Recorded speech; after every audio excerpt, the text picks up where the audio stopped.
ہم میں سے ہر ایک انسان یہ سوچتا ہے کہ جو بوڑھا ہے وہ جائے گا پہلے، جو بیمار ہے وہ جائے گا پہلے، جبکہ ڈاکٹر بھی یہ سوچتا ہے کہ میں تو علاج کر رہا ہوں، لیکن کہیں کہیں یہ بھی سننے کو ملتا ہے کہ صاحب ڈاکٹر صاحب نے جس کو لا علاج کہہ دیا تھا وہ تو صحیح سلامت ہے، ڈاکٹر صاحب بھی نہیں ہے کہ نہیں؟ یہ ایک ایسی مسلمہ حقیقت ہے جس سے کسی کو انکار بھی نہیں ہے۔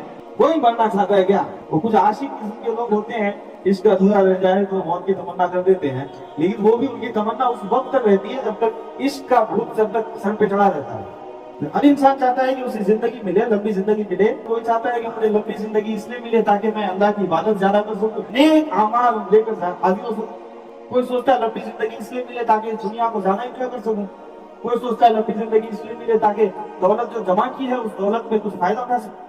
تو سب کی الگ الگ سوچ، الگ الگ نظریہ ہے، لیکن ایک بات پر سب کو ہی یکجا ہے کہ زندہ رہنا ہے۔ تو ہم اور آپ چاہے جتنی بھی کوشش کر لیں زندہ رہنے کی، اور چیزیں آئے گی تو آئے گی، تو اسی لیے موت آنی ہے تو تیاری کرنی ہے۔ کیا تیار کر رکھا ہے؟ پیسے تیار کر رکھے ہیں، مکان تیار کر رکھا ہے، لباس تیار کر رکھے ہیں، اولاد تیار کر رکھی ہے، کیا تیار کر رکھا ہے؟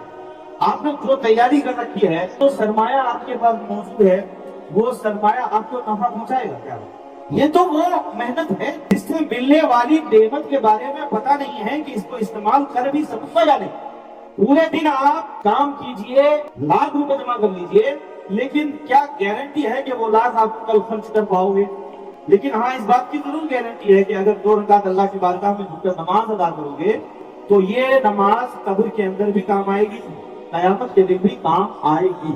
سمجھانا مقصد صرف اتنا ہے کہ جو چیزیں گارنٹیڈ ہے نا ان چیزوں کی طرف بھاگیے۔ جو سرمایہ نفع بخش ہے نا اس سرمایہ کو حاصل کرنے کی کوشش کیجیے۔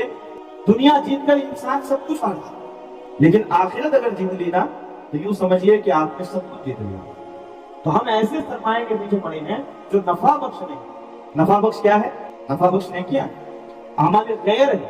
اللہ رب العزت نے یہی تو دیا نا کہ تیاری کرو، یا ایھا الذین آمنوا اتقوا اللہ ولتنظر نفس ما قدمت لغد۔ اے ایمان والو اللہ سے ڈرو، دھیان دو کہ تم نے ڈے آف ججمنٹ کے لیے کیا تیاری کر رہے ہیں، یہ آپ کو یاد دلایا تھا۔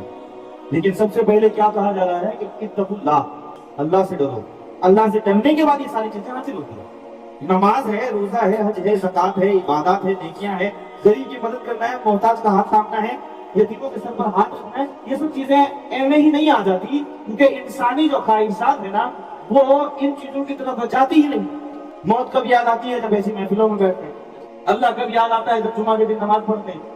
اس کے علاوہ آپ بتائیے، آپ دکان میں بیٹھے ہو، کام کر رہے ہو، تمہیں یاد آ رہا سو انما المؤمنون اذا ذکر اللہ وجلت قلوبهم واذا تلیت علیہم آیاتہ زادتہم ایمانا۔ مومنین کی پہچان یہ ہے کہ جب اللہ کا ذکر ہو تو ان کے دل ڈر جائے۔ دل تو ڈرنے کی بہت دور کی بات ہے۔ بعض لوگ تو گانا نہیں بند کرتے،